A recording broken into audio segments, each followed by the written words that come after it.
What you think about when you're born into a fire? Let them burn it out. Sell them to the richest buyer. They wanna let the world decay. They tell us lies and fade away, fade away. We feel betrayed. We were raised to lose the race. Wake at the back of the pack, kill it anyway.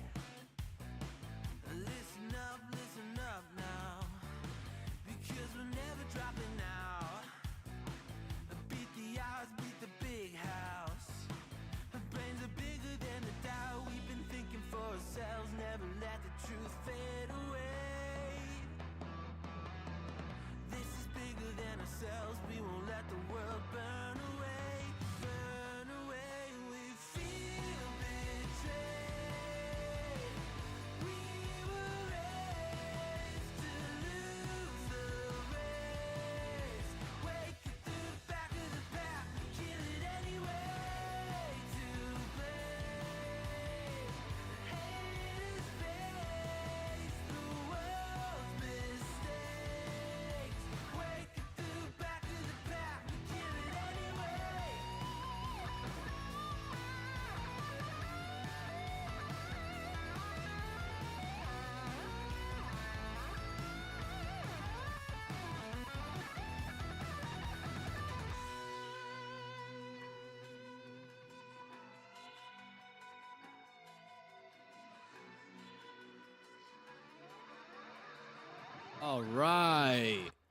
Alrighty.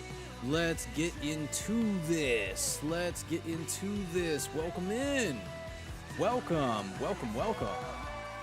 Alrighty. All right. We're going to get into this, man. Hello. Welcome in, everybody. My name is Oborrok. I'm known as the White Wolf. My community is known as the Galactic Wolfpack. Everything we do is about positivity. There's no judgment. We chill, we vibe, we hang out, and we do a podcast as well. We do some other streaming also. We will talk about that here in just a little second. But we also do a podcast we are doing right now, man. We are on episode 14. Been doing this every single Friday for 14 Fridays. I am very excited. Today, our guest is another very good friend by the name of StygianVT, VT being VTuber. So we are going to be having on our first VTuber, and we are going to be talking about his experience in culinary school. So this is going to be very fun. This is going to be a very, very fun episode. I hope you guys are excited. I'm very excited, man. We're going to learn the ins and outs of culinary school. We're going to learn what it takes to cut it. Literally. So this is going to be fun, man. This is going to be super, super fun. Alrighty, man. Hopefully everybody's been having a wonderful week. Happy Friday. If you guys are watching this right now as it is live, or if you are watching this once it is a VOD, hello from the past. I hope the future's freaking awesome. Hello. Or if you guys are listening to this on Spotify, also, our podcast is on Spotify. PAWCAST, PAWCAST by Oborrok, Oborrok, and I will provide a link down below if you guys do want to check that out on Spotify. But yes, if you guys are watching this live, or if you are watching it once it is a VOD, or you're listening on Spotify, we appreciate you so much. Thank you very much for being here. Hopefully everyone is having a great week, and hopefully everyone's having a great Friday. Do you guys have any plans for the weekend? Alrighty. Now, if you guys do want to check out any of the other socials that we do have, the Facebook, TikTok, Twitter, Instagram, all those are just at Oborrok, Oborrok. We post a wide variety of content. We post a wide variety of short form content, long form content, going live notifications, behind the scenes stuff, all that kind of stuff. If you guys would like to check out any of that, all of the socials are at Oborrok. Alrighty, man. Now, also, I did say that we do have a stream schedule. We do have a stream schedule. We stream on a platform called Kick, K-I-C-K, and we also stream on Twitch. We play various different games on those platforms. We play Cyberpunk, we play The Witcher 3, we play Fortnite, we play pretty much everything. We play a whole bunch of different stuff, and everything is about community. So we bring in the community, and even if I'm playing a solo player game, or if we're playing Fortnite or whatever. The community, the family is very much there, man. Everything we do is about community. Everything we do is about positivity. So if you guys would like to be a part of that experience, if you guys would like to join us, typically, we are live on Twitch or Kick Sunday, Monday, Wednesday, and Fridays after the podcast, normally starting at like 1:30 p.m. PDT, and then on Fridays, normally 4 or 5 p.m., something like that. If you guys would like to be a part of that, we would very much appreciate that. Now, if you guys are tuning in for the very first time, if you are discovering this on your browsing page, whoa, hold on, wait a minute. If you guys are finding this on your browsing page of YouTube, then hello, welcome. We appreciate you. Thank you very much for stopping in, and we hope you are enjoying this episode of the podcast, man. Like I said, this is the 14th episode, so we do these pretty often. We do them every Friday, normally starting 1:30 p.m. PDT. Sometimes the time varies just a little bit, but yeah, we do these every single Friday. If you guys haven't subscribed already or liked this episode, I would massively appreciate that, as it is free and it does help out massively. Plus, you would be joining our family, and like I said, everything we do is about positivity. So if you'd like to join us, we would appreciate that massively. Now, also, if you guys have any questions, comments, concerns, stories of your own culinary experience or a friend's culinary experience or anything like that, we'd love to hear that. We do have a comment section. You can leave those in the comment section once this stream is a VOD, or you can leave them in the live section as this is live, and we will answer those and talk about those live. Or on Spotify, you can actually go ahead and you can scroll down just a little bit. You scroll down a little bit, and there's a Q&A section, and you can leave a question or anything like that, and then we can actually go back and we can comment on that. So yeah, alrighty, we're gonna get into this, man. We are going to get into this. Thank you guys very much for being here. We appreciate you so much, and here we go. Alrighty. All right. Mr. Magneto, it's good to see you, man. Welcome in. Thank you so much for joining us. Hello, Magneto. Oh, hello. hold on, we have a camera on. Oh, you're good, man. No worries, brother. Alrighty. Yeah. Hello. Welcome in. Oh. Welcome. Yo. Hi. Hello. Let me get you a proper introduction, my man. Welcome in. We have the man, the myth, the freaking Styg, baby. Yo, this is my guy. This is my guy right here. Look at him. Hello, sir. Yo. Hold on, let me hit you with that wave. Yes, sir. Big waves. Hello. How you doing, my man? How's your Friday? Well, I woke up at 2:20 p.m. Nice. No, I feel that. How'd you sleep, man? Not great. That's why I slept so long. Oh, dang, bro. I feel you, man. Dude, I don't know what it is. Like, maybe it's just cold or what, but like I'll set an alarm. Like, I'll go to bed at like midnight. I'll set an alarm for like 8:30. I will wake up at noon. Bro, because I'm like, I don't know if I'm cold. I don't know what it is, but I'm just sleeping in, bro. Like I'm sleeping in badness, bro. I felt like, that one real. in my soul. Yeah. Hey, yo. No, it's crazy out here, man. Yo, it is crazy out here, man. Alrighty. But no, you got any plans for the weekend, my boy? Not really. I mean, I play D&D on the weekends. That's really it. What campaign are you doing right now? We're currently going through an official module called Rime of the Frost Maiden. Ooh, tell me a little bit about that. So basically, this book was released during the height of COVID when nobody could go outside. Mm-hmm. And the entire theme of the book is it's been winter for the last 2 years, so nobody can go outside. Oh. And the adventuring party is trying to stop the magic that is keeping the land under permanent winter. I like that. That sounds fun. That sounds like a lot of fun. It's a good time. And how long have you been doing this campaign specifically? Have you been doing this for specific campaign? We've been doing for almost a year now. Oh, damn. Do you think it'll be like another year, like 6 months? How long until you we're think actually like coming up on the end pretty soon. But we've been doing it every other Friday for about a year. So nice, very nice. You said every other Friday? yeah, Very nice. Very nice. That's what's up, man. That's what's up. I like that. I like that. See, I would absolutely love to get into D&D. I'd absolutely love to get into D&D. I don't know, man. I don't know. Like, it sounds so fun. It sounds so fun. Like the campaigns are freaking insane. The world building is insane. Like thinking of all the possibilities and like the character sheets you could come up with and like all the like lore building and everything. It sounds really, really, really, really, really fun. But I would imagine it takes a lot of time too. Right? If I were able to like find the time to do it, I would love to do it. I would definitely love to do it. I have a lot of buddies, you being one of them, that love D&D, and I'd like to get into it. I would like to get into it. That would be cool. That would be cool at some point, man.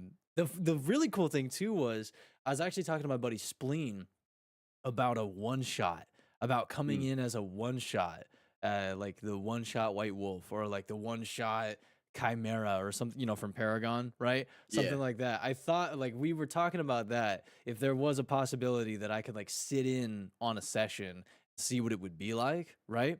And then we could like have me come in as like a one shot to like help in a battle or something. I'd be like, that was actually super cool. That sounds really fun. That sounds really, really fun. Um, no, so typically when somebody is talking about a one shot, they don't actually mean like you exist specifically to destroy an enemy in one single blow. Mhm. What they mean is the entire adventure is over in one session. Oh, okay. Okay. Got you. Got you. Got the wow. And When would that be like a full t- like 5 hour session or like well, typically a D&D session takes anywhere from 2 to 6 hours depending on like the group. But okay. I've had 14-hour D&D sessions before because we were all just so into it that no one wanted to go home. I like it. I like it. I mean if you're all having fun, you know what I mean? If you're Yeah, all I having mean, it was a great fun, day. let's keep going. You know what I mean? Magneto says, "Where's Sasuke at? Oh, you mean Suki? You mean Suki? Oh, I actually talked to Suki. I asked Suki about a possible future episode. So we'll see. We'll see what he says, man. We'll see what he says. But yes, speaking about VTubers, that would be another VTuber that we Yeah. could potentially have on, man. We love VTubers. We love the friends. We love the VTubers. Yes, sir. Absolutely. And also we have got some possible cool little information about a new VTuber model, huh? Yeah. I'm not going to Mhm. be showing anybody on here because it's recorded, but Yeah, no, soon. obviously. But I'm very excited because I got to see it, and might I say I'm not going to give away any details, but might I say it looks very good. It does look very good. Thank you. You did a great job. You did a great job, and it looks very nice. I like it. It's not even close to done. It's still you're still gonna be working on it, dude. It looks great. It already looks great, Bro, man. there's no shading from the neck down. But it looks fantastic. What do you mean? What you sent me, it looks fantastic. It actually looks really good. Look, man, that last 2% takes half the time. No, I hear you. I hear you, man. I hear you. I hear you. Alrighty. All right. Oh, you're talking about Styg. You're talking about Styg. Well, dude, this is the first VTuber we've ever had on the podcast. This is really cool. Yeah. It's really cool, man. Yo, dude, that's so freaking cool. Like you can like hit you with a wave again. bro, you can like move around and that's so cool. That's so freaking cool, man. All the like motion tracking. That's so sick. That's not actually tracked. I don't have any hand tracking on. That's just an Oh, animation really? baked in. That's a what? So how does that work? How does that work? Wait. How does it's you just like press a button and it does it because it's like programmed to do I it? actually have to type out the word wave, but yeah. That's really cool. So you have like a chat window? You have like a chat window that you can type in and then the VTuber will respond to that? It's just reading my keyboard basically. Oh, okay. Okay. So if you literally just type wave, it'll wave. That's cool. That's really freaking that's so sick, man. Dude, I never knew how VTubing worked, right? Like I literally thought you put on a camera and you would run some kind of software. You'd have your model, and then your model would just follow you, right? Like I thought like if you moved, it moved with you. I didn't know there was also Kind of. like if you typed stuff, it would like do like certain animations or something. I had no idea that's how that worked. That's Like, actually really cool. So for some people it does work that they move their hands and you see them move. Mhm.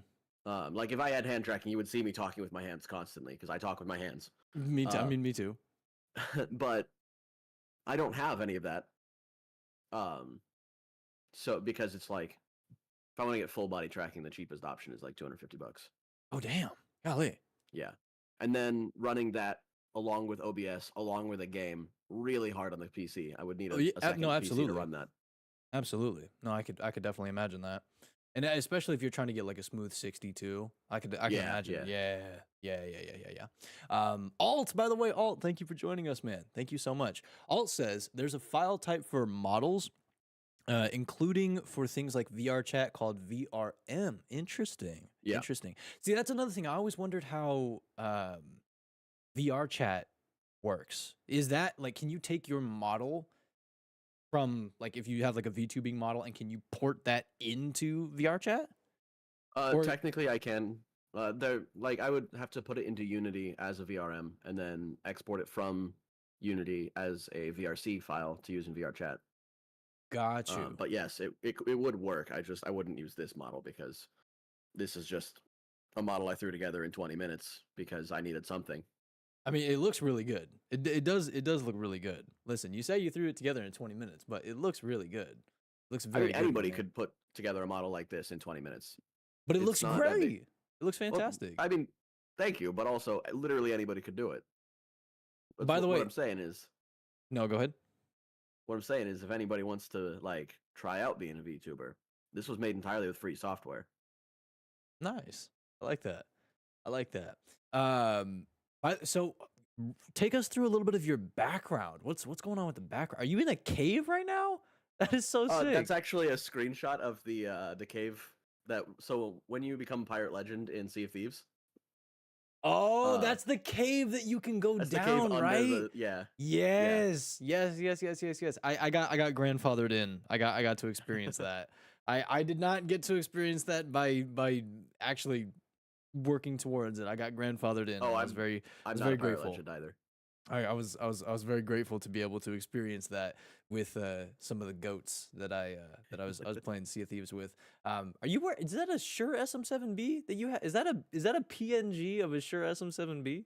I think it is. Yeah. That looks really cool. Also, that one was go ahead. Completely free from the internet as well. Nice. I like that. Is that hand drawn? It looks hand drawn. Yeah. That is so sick. Somebody like hand drew a Shure SM7B. Actually, yeah, they drew my chair too. Yeah, dude, that looks really close to the chair my mom has. Actually, the purple and black gaming chair my mom has looks very similar to that. I like that. That is insane. They hand drew that. Very nice. I like that. I like that a lot. But okay. So we're gonna wrap up here on VR and VTubing and stuff like that, and then we're gonna move into culinary school and all things cooking. So let me see. So Alt said, said, and those models have a certain structure like skeletons and bones. Interesting. Yeah. How many different models, like model types, are there? Are there like a whole bunch of different types, or because I know there's like some VTubers that are like from the waist, from like the waist up, and then there's others that like you can like fully track the whole body. I know there's ones that have like the arms are stationary, other ones like the arms move, like a whole bunch of stuff. So the limit to what you can do as a VTuber only exists as like can your computer handle and what can your rigger do. Okay. So if you have a very skilled rigger who is really good at making animations for your model and stuff like that, you can do anything. Like there's a lot of like free models that you could download from the internet. Where like one of the ones I found is you're literally just a parrot. That's your model. Is you're a parrot. Yeah. I like that. But then there's others that like you press a button on your keyboard and it goes through like a Sailor Moon magical girl transformation, and now you are in a completely different outfit. Nice. Very nice. I feel so then the customization would be probably insane, right? All the different stuff that you can come up with. That's what's up. There's no limit as long as you have a skilled enough artist. So, question. How far do you think we are from Ready Player One? we're actually like relatively close. I'm not gonna lie to you. Like, Yeah, with like VR chat Like- and like. so Like, there are already like haptic suits and stuff. Oh yeah, yeah. No, like So, yeah. like you can put on a vest, and anybody who touches you in game, you'll feel it on your skin. That's scary. There's also a guy who, in his in his basement, he built a pair of gloves that work for perfect hand tracking in VR. That also like you can feel the thing you picked up because it won't let your finger like pinch any further. Yeah, that's And he built that for insane. $50 in his basement. That's insane. That's actually crazy, bro. That is insane, man. The what, dude? Technology, bro. Yeah. And just think in like 5 years too, where we're gonna be in like 5 years. Oh, it's gonna be insane. Yeah. Yeah, it's gonna be freaking crazy, man. I wouldn't even say like Ready Player One levels anymore. What like here in like 5-10 years, we're gonna be closer to like you put on a helmet and your existence is only in the game now. Damn. Like Sword Art Online levels of you log in. Damn. Yeah. See. Alt just said SAO. Damn. Yeah. That's crazy. That's actually crazy, man. Wow. That's insane. I like that. That's kind of. I'm not gonna lie. It's kind of scary, but that is really cool too. Oh, it's terrifying. Yeah, that's insane to think that we're gonna have that in here in just a couple of years, right? And to Well, think like, all as the a technology software- we do have already, but like in a few years, dude, to take what we have now and just like it's the thing is too, like, you know, you think of like Back to the Future, you know, like 2012, we're gonna have flying cars. No, we're gonna have scarier things, like, you know what I we mean? do have flying cars. Yeah, but no, I'm saying like. They're called helicopters. listen. No, but no, we're gonna have like the, you know, the Jetsons level of like flying cars, you know, in like 2012 Well, or we'll never something. have that. You know what I mean? Like that. No, that's what they like. I mean, obviously it's a movie, right? But that's what they thought, you know, in like the 70s or whatever, right? I mean, yeah, but that's But I mean, look, people are currently running out of gas when all 4 of their wheels are on the ground. What are they gonna do when they're flying and they run out of gas? got And a are we gonna point. make everybody on the planet get a pilot's license? Got a point. You got a point, man. Exactly, bro. No, I think that'd be freaking crazy too, man. Can you imagine? Can you imagine flying cars? Like, can you? Oh, dude. I mean, you'd literally have to completely restructure. I mean, driving rules entirely, right? Because you have to think about the speed of like how fast they could actually go. You'd have to think about how they maneuver. You'd have to think about where to land, how to land. You know, restricted areas that you can't land, restricted areas like. Right. Dude, insane. It'd be freaking insane, dude. But yeah, no, they're oh, dude, it's crazy. It's definitely crazy to think about, man. Alt said, let me see. Oh, actually, Magneto said, need to research all of it again. Said my brain feeling slow than it used to be. Hey, man, I feel you. Sometimes we have like a little brain fart. That's okay. That's okay, man. It's okay. It's okay. Let me see here. Said also says there's software for tracking, but that is also performance costly. Yes, true. In addition to hardware costs, also Vroid. I heard about Vroid. Vroid is what I used. Okay, yeah, I think that's actually where I heard it from. I think you were telling me about Vroid. Vroid includes certain animations on the skeletons, though. Got you. Said hi, hello. Advanced paper dolls. Said the one he's using now is a 3D model. Got you. Haptic feedback and immersion has come so far. It has. Definitely has. No, go ahead. If I was full body tracking, you could see me like turn completely around in space. It's a full 3D model. That's nice. That's really freaking cool, dude. That is really freaking cool. Alt says and glove, said SEO, said nerve gear. Wait, yeah, nerve gear is the thing from Sword Art Online where they put on the helmet and it hooks into their nervous system essentially to make them feel everything in the game. Yeah, that is terrifying. That is terrifying. Like the number of times that I've crashed my computer from a slight bug in the code that I'm programming. That's terrifying. Can you imagine that hooked into your literal nervous system? Yeah. And what if there's I'm a never bug? gonna do that. Oh, no, dude. Nah, I don't know about that, bro. Said 3D models are costly but robust. True. Said 2D models are complicated but easy to make diverse. Got you. Yeah. So the model that I showed you, Mhm. I haven't done any of the shading, and I'm already over 50 layers in Photoshop, and Damn. each one of those has to be individually animated. Ooh. That's a lot of layers. That's a lot of Yeah. layers. Golly. Uh, that's a lot of layers, VTubers man. are like onions.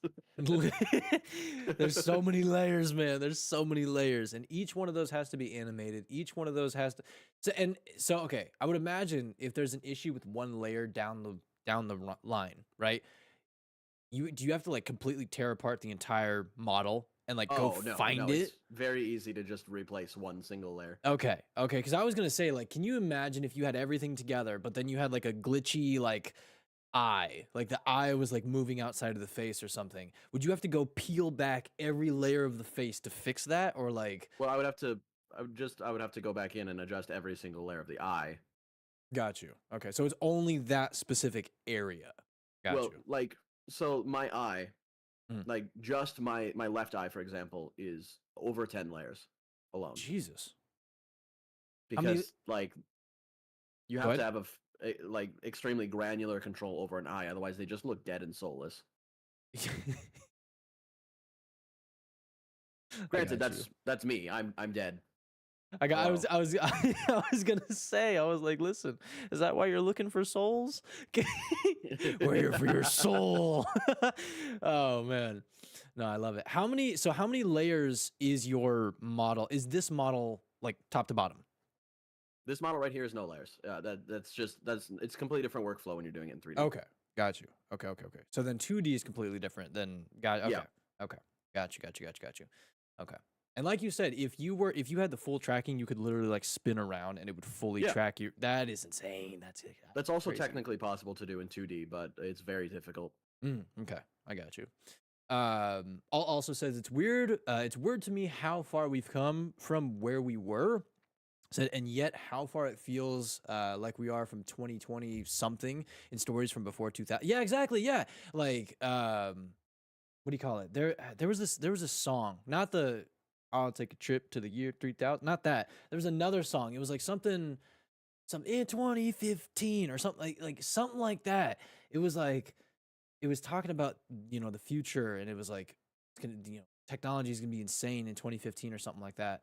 And I think that song came out in what, like 2003 or something.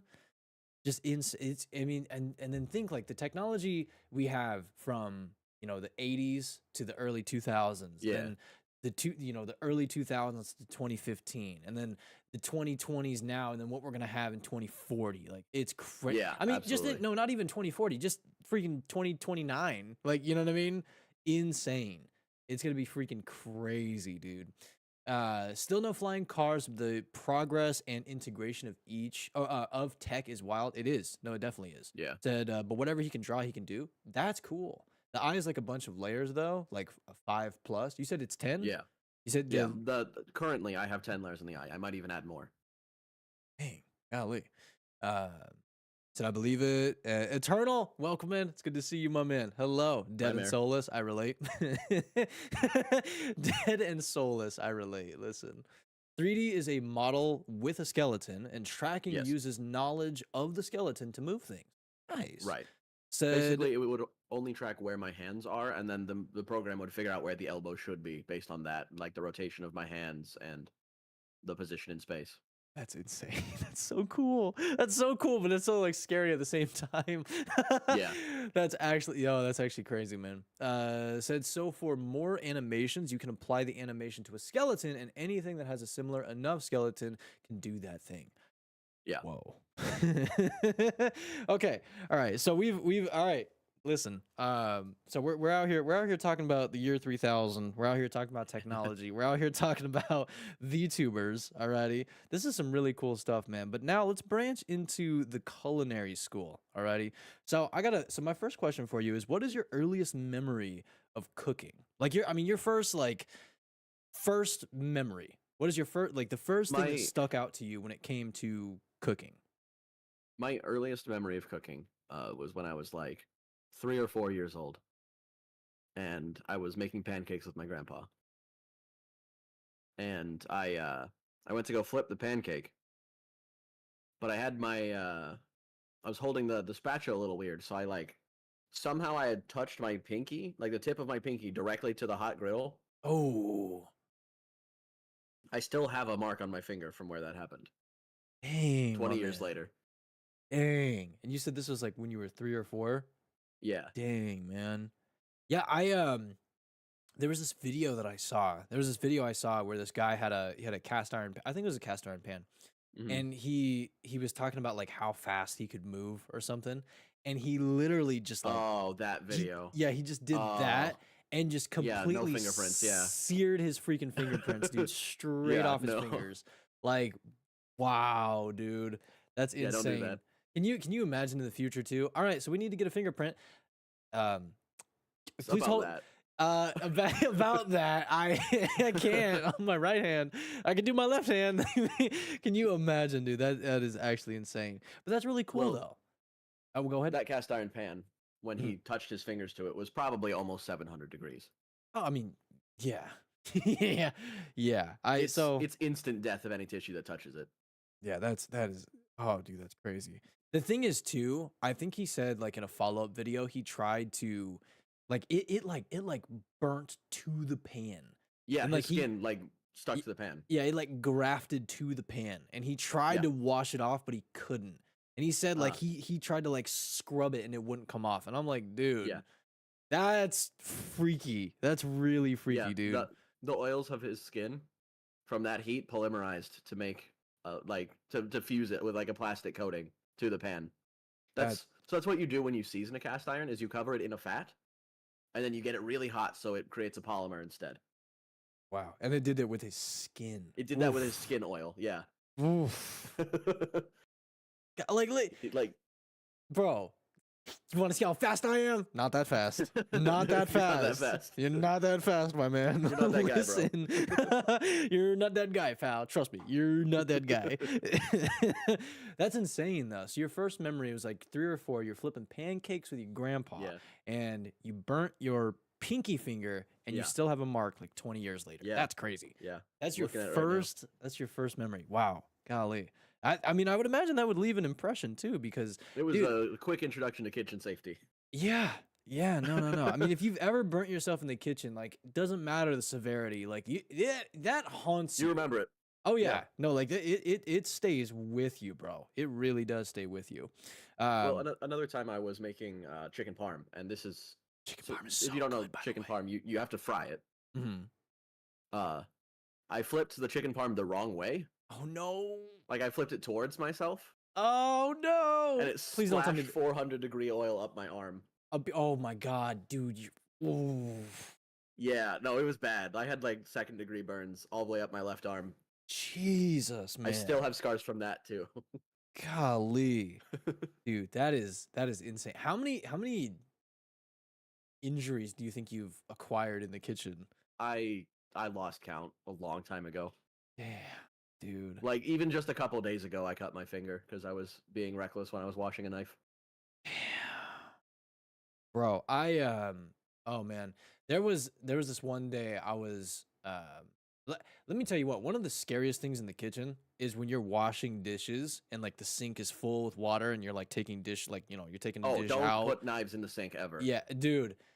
Man, I cannot even tell you how many times I have come so close because I'm like rummaging around and I'm like, there's a fork, there's a yeah. fork. Yo! I'm like, that's a knife, bro. I'm like, yo. Yeah, let's that's not the first thing they teach you. let's when, not do like, that. You know what I mean? Anytime you get to a restaurant, the first thing they teach you is like, don't put that knife in the sink ever. Especially where you can't see it either. You know what I Yeah. mean? Like, Well, even if you can see it, don't do it because somebody's gonna come by and they're gonna put something on top of it, and then someone else is gonna get cut. Yep. So kitchen safety is huge, very huge. Not only Yeah, for I you, mean- but for everybody around you. Right, because if I do something wrong, that's not just my fingers that are at risk. That's my buddy next to me's fingers that are at risk Right. too. Right. Exactly.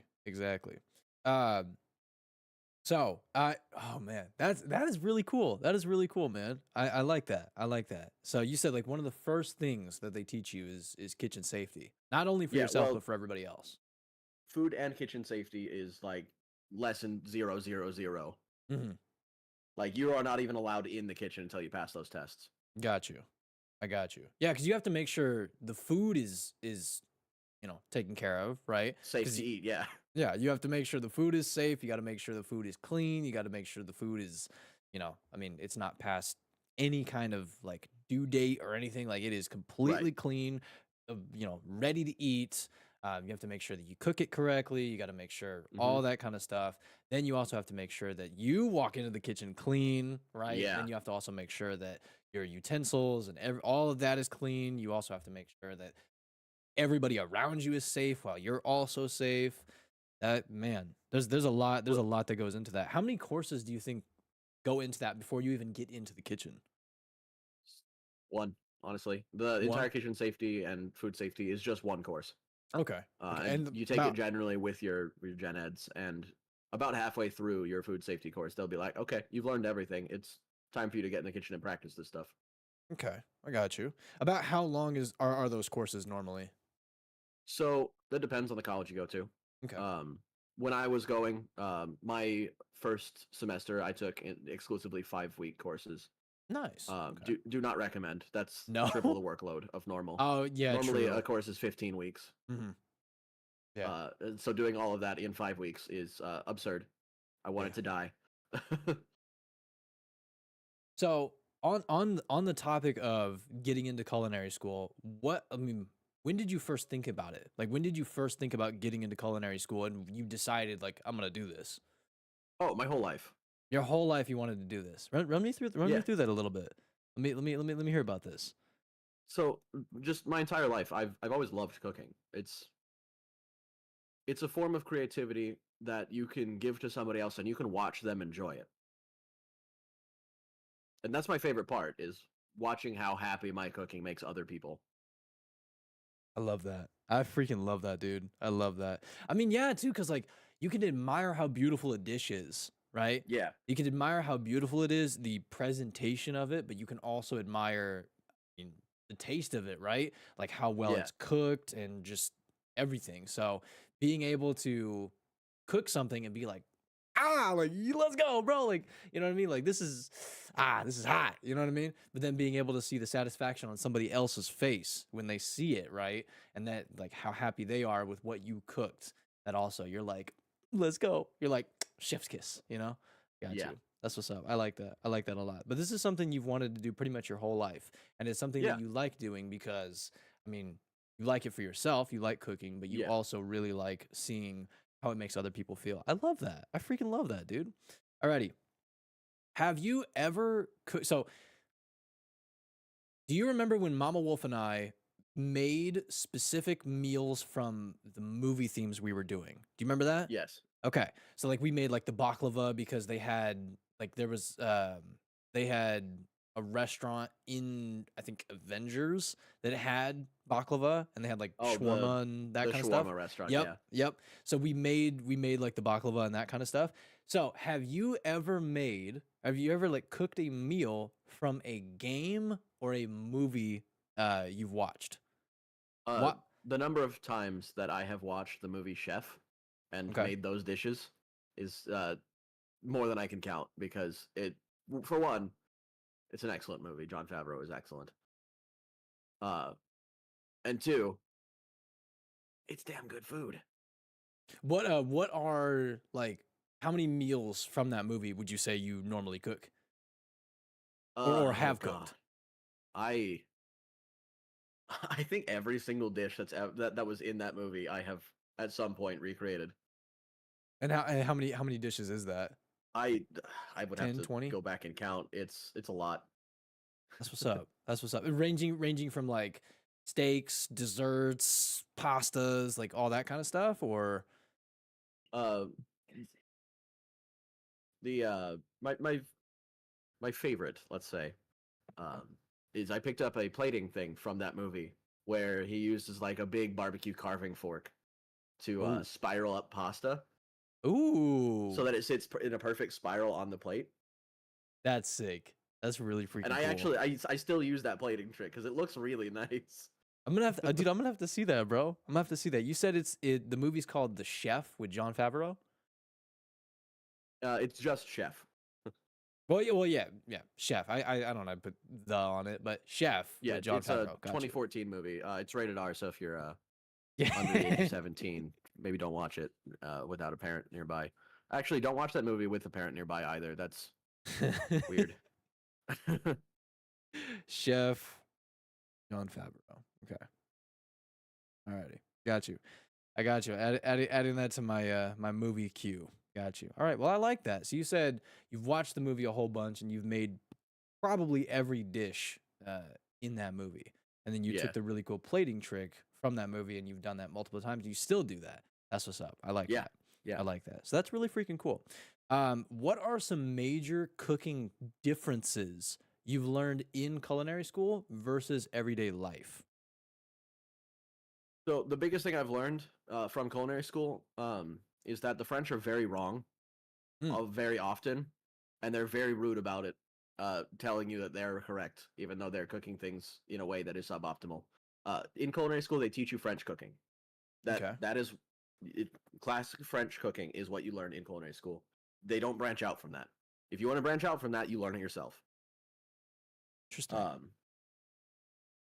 But certain things that the French do, like for example, the way you cook mushrooms. How would you cook mushrooms, Obo? Listen. Okay, listen. Okay, no, if I put you in a kitchen right now and I handed you a bunch of sliced mushrooms and whatever other ingredients you need, how would you cook it?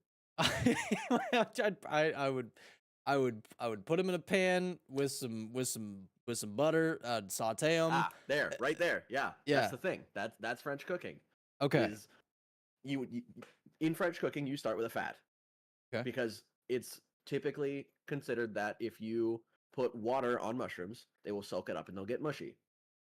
Yeah, I mean, I could see that too. Like, But with it being here's the butter, problem with like that. when it melts, you can baste as well. You know what I mean? Like that's what you do with the steak too. Like you baste it. You know what I mean? Right? But here's the problem. Mm. If you start your mushrooms in water, like a small layer of water, the first thing that's going to happen is the mushrooms are going to suck up all that water. Mm-hmm. The second thing that's going to happen is all that water is going to evaporate. And now your mushrooms are cooked. But then when you bite into them, they're going to be like squishy, like No. more so than they should be, or They're cooked now. All the water that you just added has evaporated. so they're. I got you. Then you add the fat. Okay. Got And you. that's something that a French chef will tell you that you are a moron for trying.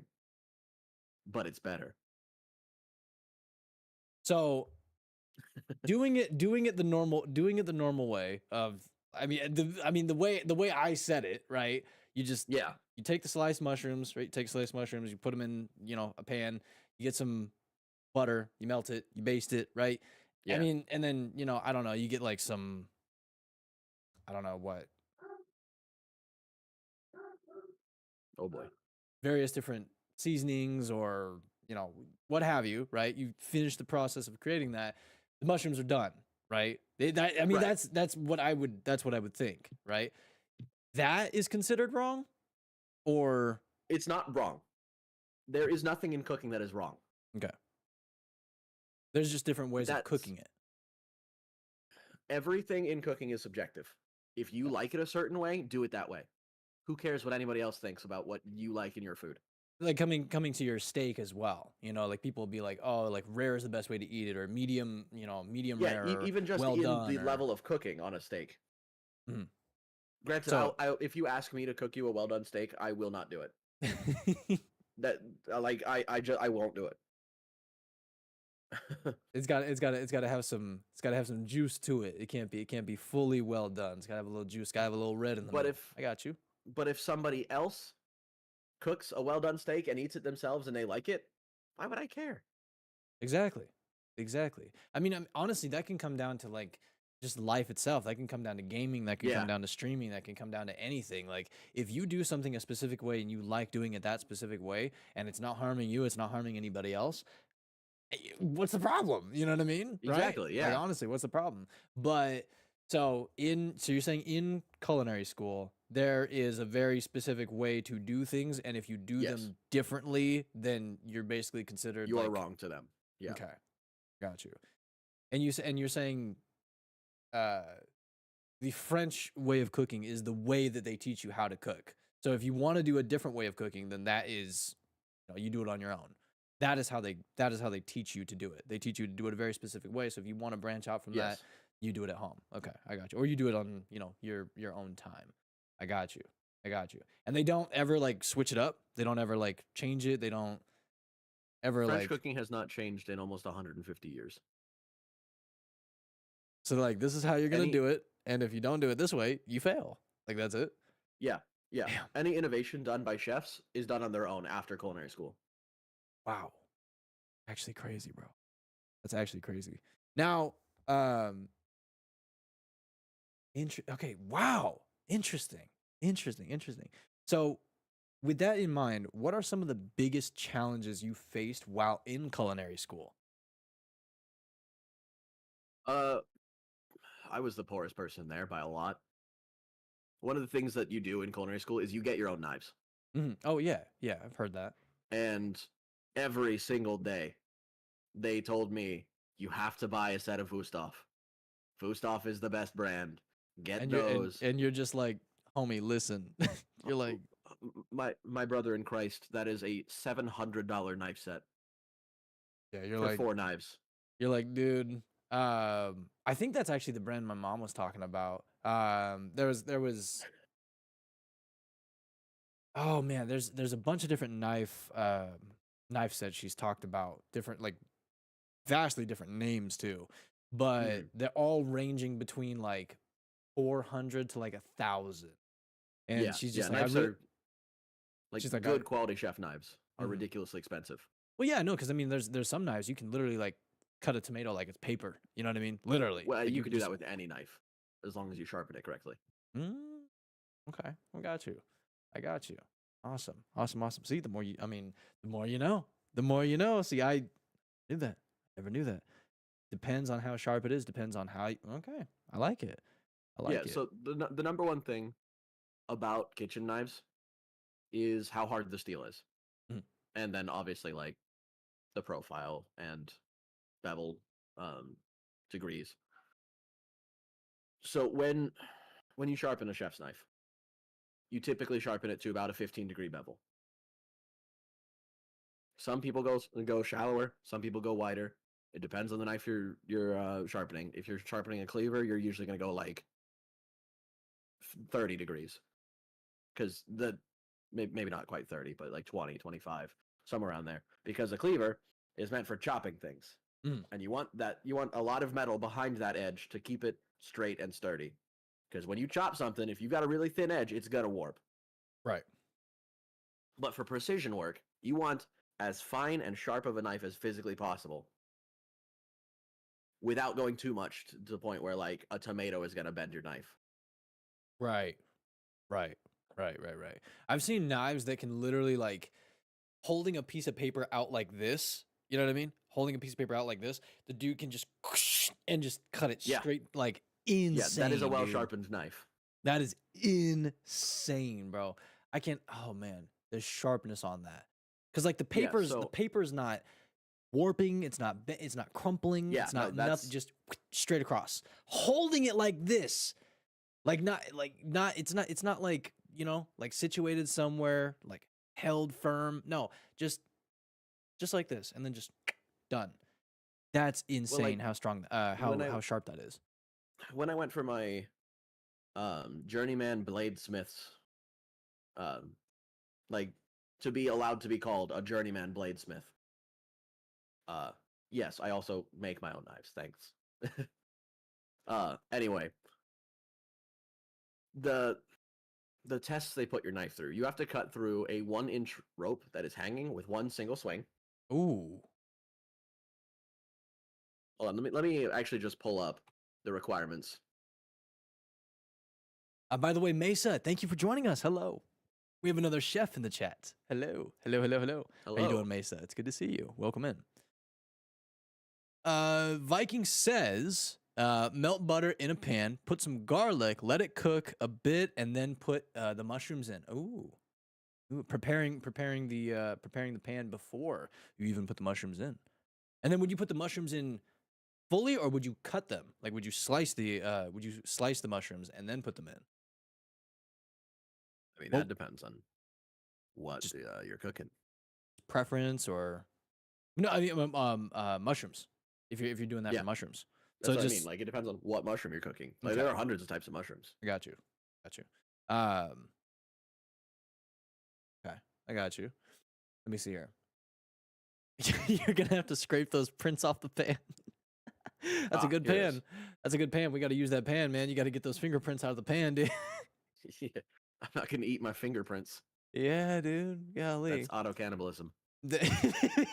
Listen, man. I can really taste. You had your own touch in this, literally. Yeah, literally. Yeah. Literally, dude. Literally. Let me see. Eternal said, if I like super charred meat, that reminds me of the ashes of a poorly maintained bonfire. Am I right in my preference? Hey, yo. I'm not gonna stop you. Fair. Okay, I have the requirements for the test here. All right, let's hear it. So, you bring in your knife that is at a maximum of 10-inch blade length and 2-inch blade width. And you bring in a rope that is a minimum of 1 inch in diameter. You hang the rope from like a piece of wood. Okay. And then you just one stroke. You have to one single chop. You have to go straight through a 1-inch rope. You're also allowed so if you fail to cut through, then you hand over your knife to the master smith who's overseeing your application, and he'll give it 2 attempts. And if he can't get through it in 2 attempts, you fail. Got you. The second test is you take a 2x4 construction grade pine wood stud and you clamp it into a vise and you chop into that wood with your knife. How many And chops do you get? You have to cut completely through the 2x4 twice. Do you have like a specific amount of chops that you have to do it in, or a specific amount Nope. of time? You just No, have this is to a be able to durability get through test. You just get through it twice, and then the master smith will inspect your edge. it. Whew. Because your blade should be able to chop through a 2x4 twice without bringing on any actual damage, because steel is so much harder than wood. Right. Dang. If you did not heat treat it correctly, your knife will fail. Interesting. After that, the master smith will hand you the knife, and then you have to show them that it can still shave hair. What? Mhm. Yeah. What? Yeah, you have to show them that your knife is still hair shaving sharp after Yeah, cutting alright. through a rope and a 2x4 twice. All right, go ahead. Give me that quick edge up, dog. When I did it on my arm. Let me get that, let me get that fresh lineup, dog. I know you just chopped the 2x4. I know you just absolutely pulled a freaking anime move and just, whoosh, you know what I mean? Just went straight through a freaking rope. But now, line up my sideburns, bro. Line them up, dog. Yeah. Yeah. And then on the 4th test, Oh my god, how many tests are there? there's 4. The 4th Okay. and final test. Okay. They will clamp the tip of your knife, Hmm. and then they'll grab the handle and they'll bend your knife For why? to make sure it goes back. Like, okay, so when you bend the knife, you have to bend it all the way to 90 degrees. Like a full right angle 90 degree. You bend that boy. And you make sure it And then goes it like, has to, like you make sure it goes and like, then you have to straight again. release it and go straight again. Because if your knife takes on a bend from that 90 degree bend, from the 90 degree bend, you fail. it takes on a permanent bend, you fail. Oh, man. So you have to make it through all 4 of these tests. All 4 of those tests. If you fail any one of them, you are not a journeyman bladesmith. Jeez. And you said you took your own blade into this? Like you made your Yeah, own I blade? made it. God, I am a journeyman bladesmith. I'm not a mastersmith yet, but Well, damn. yeah, Damn. And you still use these blades, like I still cooking to have this it, but day? it's like it's not a cooking knife. It's a Bowie. Okay, I got you. I get But so it's a Bowie knife. Oh my god, nice. Okay, nice. yeah, I mean it's a 10-inch blade, and Yeah, it's a the big specific knife. Now that's a knife. profile of a yeah, Yeah, full Crocodile Dundee. That's not a knife. This is a knife. Yeah, that's a knife. Yo, Mesa, I hope the rest of work goes well. We appreciate you so much. Hopefully you had a good break. Thank you for joining us. Mayor asks if I can cook with it, and yes, I technically could if I really wanted to. What would you Cook with my Bowie? What would you cook with it? Like a big steak or what? would you Probably a cook? big steak, yeah, Okay. like outside on a campfire. Just freaking stick it into the slab of meat, throw it on the fire, just all all right. Nah, who wants some meat? Freaking nice, dude. Full like That's Red what's Dead up. Redemption 2, just holding it on the knife over the exactly. fire. Exactly. No, yeah, exactly. You're just turning it, you know what I mean? You're just holding it, dude. And then you're like, all right, nobody else? No takers? I bet. Just bite it straight from the knife. Yeah. Oh man, that is insane, dude. I did not know there was that many processes that went through that. Are there any other knife sharpening testing processes you have to go through or you need to go through before you technically like complete culinary school or any Oh no, you don't. In culinary school, they don't actually care how Okay. well you sharpen your knives as long as you can get the school done. The thing is, Interesting. if you don't sharpen your knives properly, it's gonna be harder. So you might Right. as well learn. Right. And I Like mean, I could take a cheap $20 knife and make it cut like a Wusthof. The problem is the lower quality steels lose their edge faster, mhm. so you have to sharpen them more often. And I'd also imagine they'd probably warp really easy too, right? Not necessarily. You would be surprised at the durability of the average like knife steel. It's pretty good. Like you're not gonna bend it 90 degrees on that Walmart Farberware brand knife set. It's gonna snap if you try to bend it 90 degrees Yeah. because they harden it the same all the way through because they do it in a factory. Nice. Good to know. Good to know, But man. you probably won't break your knife from just normal cooking. Got you. Okay. Interesting. Now, what ultimately made you want to stop your culinary classes? Yeah, so the final semester of culinary school was essentially just running a restaurant. Mhm. That's it. And I don't want to run a restaurant. I went to culinary school because I wanted to learn to be the best cook that I can. I'm not a chef. I got you. Did you know that that's what it was going to be like from the very Oh, absolutely beginning? not. No, when I joined culinary school, I was like, I'm gonna be a chef. I'm gonna run my own restaurant. Hmm. And then through culinary school, I learned I really don't want to be a chef. That's not where I get my joy of cooking. I get it from cooking for like my friends and family. I don't want to cook for 800 people every single night. Right. And then you have to think about, this steak is not cooked or, Right, dealing with cuts to the very people in specific. general. Yeah. Especially if it's like high class too, and it's I got you. I definitely hear you on that, man. So, from the very beginning, did they tell you that was how you graduated? Like that's how you completed culinary school? Yeah. Okay. I So you knew knew the whole from the time. beginning. You knew from the beginning, which then catapulted you into thinking, okay, this is what I'm gonna do. And then throughout the process of it, you were like, I don't want to do this anymore. Yeah. Okay. I got you. Culinary school taught me that most chefs are psychopaths. Are we talking like straight Chef Zeph? Like, We're talking like Gordon Ramsay on live TV is pretty standard in the kitchen. wow. If you mess up even a little bit, you get screamed at. You donut! Well, You an maybe not Indian quite like that. sandwich! It's more like if yo. you ever do that again, you will never work again in this city.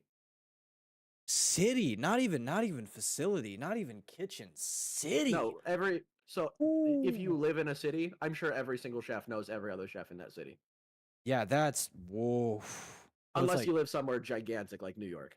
yeah. So basically, oof. That's rough, dude. That's rough. There could be 50 different restaurants in that city, and Yeah, it's you're like, not allowed to work in any of them because that one chef said you were a bad worker. wow, dude. Wow. So the world of chef reputation spreads very fast. Very, Very very, yeah. fast. And it could be And good or it could be terrible. Oof. if you Oh become man. like an executive chef at a restaurant, you're there every single day, 7 days a week, 18 hours a day. Sometimes even more than that. Wow. Like I was offered an internship at a fancy restaurant in Omaha, Nebraska while I was in culinary school in Omaha, Nebraska. And the owner slept there 5 days a week because there was just that much work for him to do. Literally just ate, slept, breathed that Yeah, that kitchen. restaurant is his life. Wow. When you become a chef, you're marrying your restaurant. You don't get a family. You don't get friends. Damn. That's insane. Yeah, I mean, you have to be dedicated to the craft. Exactly. Literally, you have to be. Becoming, wow. Wow. You're not gonna become a culinary god unless you are working 18 hours a day on improving yourself every single day of your life. I got you. Dang, man. That's insane. That is pretty crazy. That is pretty crazy. Eternal says, but can you cook with it though? In theory, the the Bowie knife. Yeah, huge that was the ham question that we stick. already answered. Huge ham stick. Said, let me see, big chunk of ham. Exactly. Yeah. No, just you know what I mean. Said I could totally see Styg in one of those medieval smithing shops, but instead of crafting huge ass swords, it's culinary utensils. Nice. So Would you like to the see only my thing I have to add to wares? that- Yeah.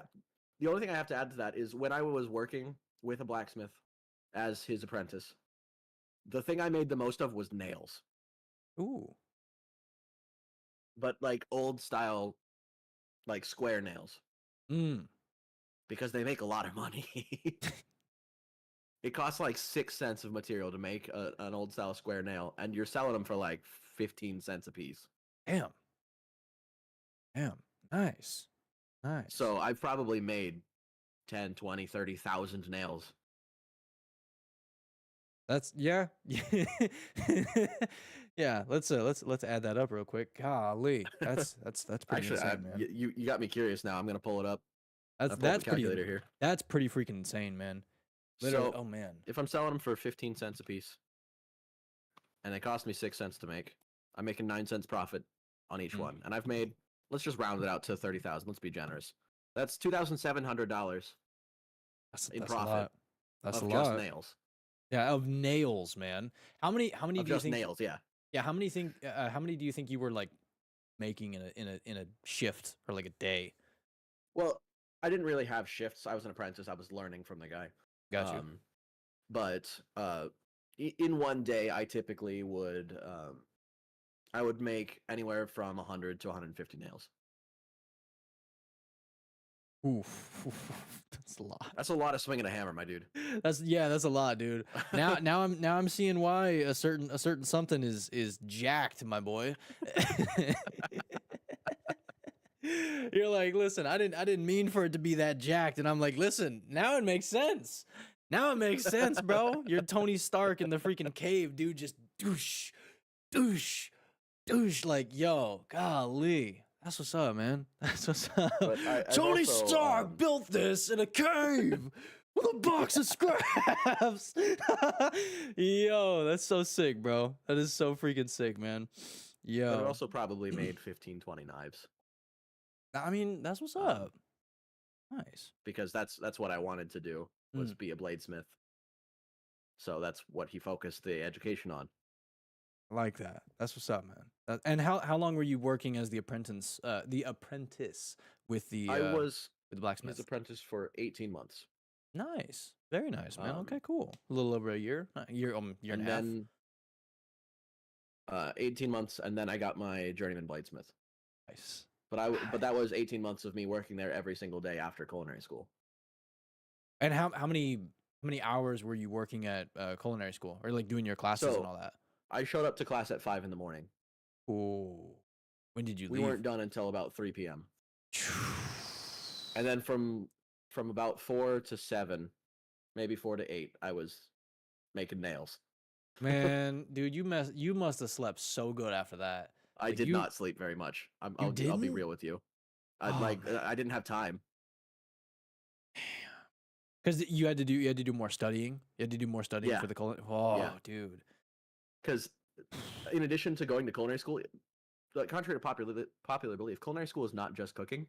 Mhm. You're still going to regular college too. Yeah. No, absolutely. So, yeah. You have a whole bunch of So I still have prerequisites. like almost 40 hours a week of studying I have to do just for the other gen eds. Yeah. On top of 4 hours every single day in a blacksmith shop and culinary school every single day. Damn. That's how long were you in culinary school entirely? Like from the moment that you started to the moment that you were like, I don't want to be a chef. I don't want to run a restaurant, basically, to graduate. So overall, I was a culinary student for 3 semesters, which is about 45 weeks. Okay, got you.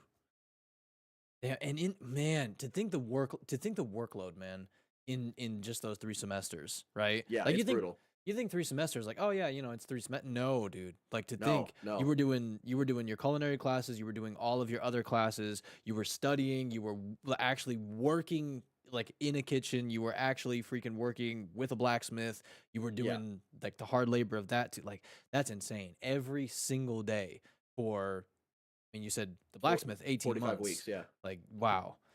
That's insane, man. That is absolutely insane to like to do that much and then to be working those hours every single day and then not really be able to sleep after that. Because I know like if I was working that much, I would have conked out, bro. I would have been slumped. I would have been sleeping.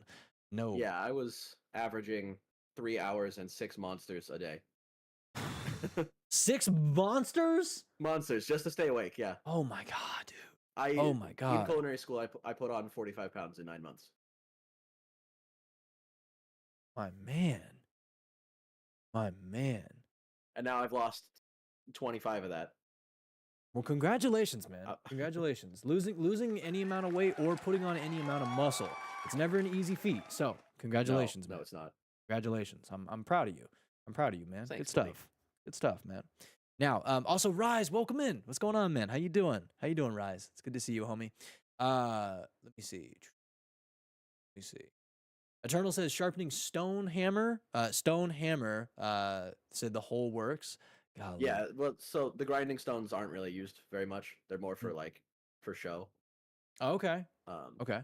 Because we just use like motorized belt grinders now. Mm-hmm. And now is that the thing that I've seen where they have there's whetstones too. There's whetstones too, right? Those are for fine sharpening. Okay. Like final sharpening to get it to the razor thin. Okay. But how many processes of sharpening a kitchen knife would you go through?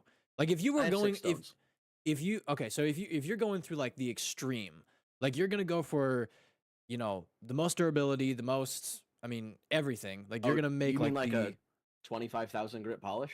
I'm talking like if you are going to literally do everything you possibly can to make this knife the absolute sharpest and best for cooking. How many from the very beginning, like straight out of the box or however you get it, right, to the completed phase? How many phases in between is that to get it to that point? Yeah, so like I said, I have 6 stones. I don't typically use the final 3 because past 10,000 grit, it's not that big of a difference. Okay. But my final 3 stones are 10,000, 15,000, and 25,000 grit. And that's so 25,000 grit means there is 25,000 pieces of the cutting medium per inch. Per inch, per square inch of the material. And the rocks, I mean, not rocks, but the stone, right? They're pretty, aren't they? They're like what, half a handful? Like they're a decent size, right? They're pretty big, yeah. Yeah, like they're not like little pebbles. Like they're decent sized stones. No, mine's about all of my stones are they were made in the same factory, so they're about the same size. They are 6 inches by 3 inches. Yeah, so there's some big boys. Yeah, those some big stones. Golly. And you said you have 6 stones, but you don't use the other 3 because the difference in There's not that sharpening much isn't. point. Yeah. Okay. So I mean, if you were to use all 6, what technically would be the difference from stopping at 3 and then going all the way to 6? Like technically, what could you cut? I mean, I don't know, more efficiently, or like what would basically be what would be the point of using all 6 It instead looks of good. it just looks better? It looks really nice to have a perfectly polished 25,000 grit edge. Okay. So it looks really nice, but when it comes to like the absolute sharpness and overall efficiency of cutting, you really don't have to go past the 3rd one. Yeah, no. So going past my 6,000 grit stone, the only real difference is I'll go from shaving my arms to splitting those hairs vertically. Ooh. Just you don't need that kind of sharpness. Just freaking golly. That is wow. There's not at no point in the kitchen are you going to need a knife so sharp that it can bisect a hair perfectly down the length of it. It's just not needed. I got it. I respect it. Okay. I appreciate the knowledge. Thank you, my man. Now, question for you. When it comes to goals you have in cooking in general, what are some goals you would have for cooking? And is there any specific dish or something special you want to make one day? Something you want to work your way towards that you haven't made yet, or you haven't felt like you could make yet? Honestly, at this point, if I have thought about making something, I've probably made it. Okay. I love that confidence. So long. I love that confidence, my boy. I don't think there's anything on the planet that I just straight can't cook. Can we hold on? Can we get some poggers in the chat for this goat, man? I love it. I freaking love it, my man. But I do love it. Here's the thing, though. The same thing can be said of every. Okay, maybe not every, because some people get through culinary school and they really don't deserve to have gone through culinary school and gotten a degree at the end. But every culinary school graduate that actually worked through culinary school, they can do the same thing. I got you.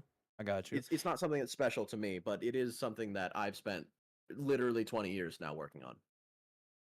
That's insane to be dedicated to the craft like that, to do it for, I mean, literally 20 years, to do it for 2 decades, right? That's insane to be dedicated to something, to do it that long, and to stick with it, and with as much work as you were putting in, and as much craziness that you faced as well, to still be doing it and to still enjoy it and to still have a positive outlook on it afterwards, and have like, I may not want to be a chef, but I can take what I learned and I can apply that to cooking for myself, Right. cooking for my family, cooking for my friends, and I can, I got some cool bar tricks, you know what I mean? Like that's really nice. That's really freaking nice, man. So, because you said you can pretty much cook anything, right? Yeah. What are your top 3 dishes? Okay, number 1, tacos de birria. Oh, okay, so run me through this. What is it? What does Tacos it de take to make birria that? is it's a slow cooked beef in like a tomato and chili sauce. Ooh. And you just keep cooking it until it shreds, essentially. Nice. And then you take your tortilla and you dip it in the beef fat. Wait a minute. Oh my God. That's literally, my mom just made that.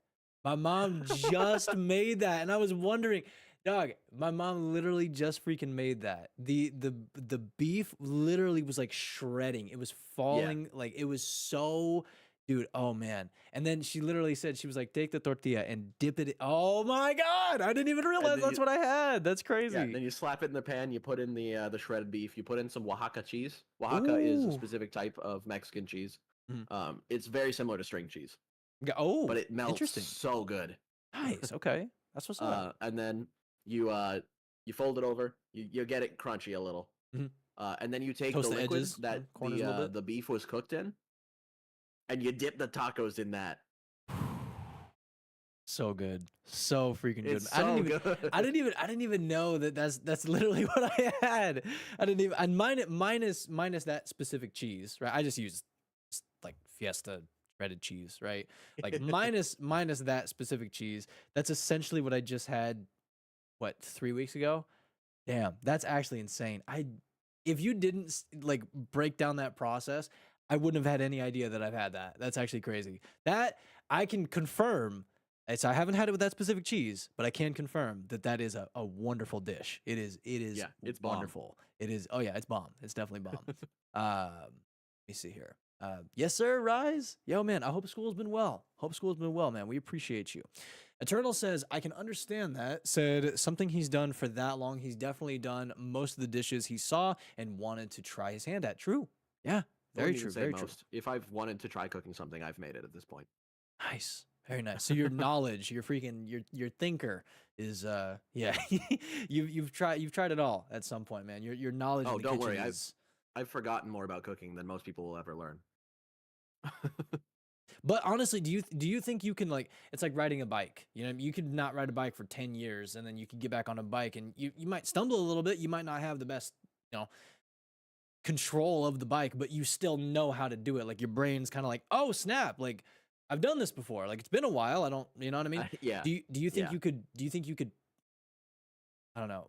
Somebody could give you a dish that you worked with before. You haven't worked with it in 10 years, but you could still work with it. Like you could be, "Oh yeah, like I kind of remember how to like, position this or make this or cut this or add this or, this would be better." Like do you think you could still kind of like even if you might not know it off the top of your head or you might have it kind of got lost in, lost in there somewhere, you might still be able to bring it out 10 years later, 5 years later. I'll give you an example. I haven't cooked coq au vin, which is a French. It's a French like chicken stew, essentially. Typically, you use a rooster. That's why it's called coq au vin and not, Anyway, Hen au vin. yeah. Oh yeah, I got you. But All right. I haven't cooked it in probably 7 years. I could walk upstairs and make it from memory right now. Nice. But that's a specific dish. There's other things like I cannot tell you right now how to make a souffle from scratch. Mm-hmm. But it's just not something that super interested me. But if I wanted to do it, you could do it. I could do it. Nice. Like so like I mean, you say like you may have like forgot it, but it's there. It's there though. It's there. It's just I would have to like work to get it back. I got you. But that's what's up though. Like having that experience, having that knowledge, and maybe not knowing it off the top of your head immediately, like you can't explain it right now, but if you tried to put your hands to it and make it, you could, which is really nice. That's really nice, man. Eternal says, question from me, what are some really personally frustrating cooking mistakes you've known people made, whether IRL, in media, or stories from others? That is a fantastic question. Stidge? The amount of salt that people use, in generally speaking, it's not nearly enough. Not enough? Really? Okay, say you are cooking like a nice 1.5 inch ribeye. You have to put enough salt on the outside of that to salt the entire steak. inch and a half thick, you're talking? Yeah. Okay, got you. All right. You have to salt enough for that 1.5 inch of meat. So when I see people like sprinkling, just do like a little pinch of salt over something, or doing the salt bay, it's not enough, dude. You need way more salt than that.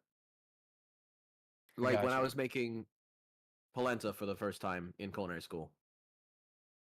Polenta is known more commonly in the South as grits.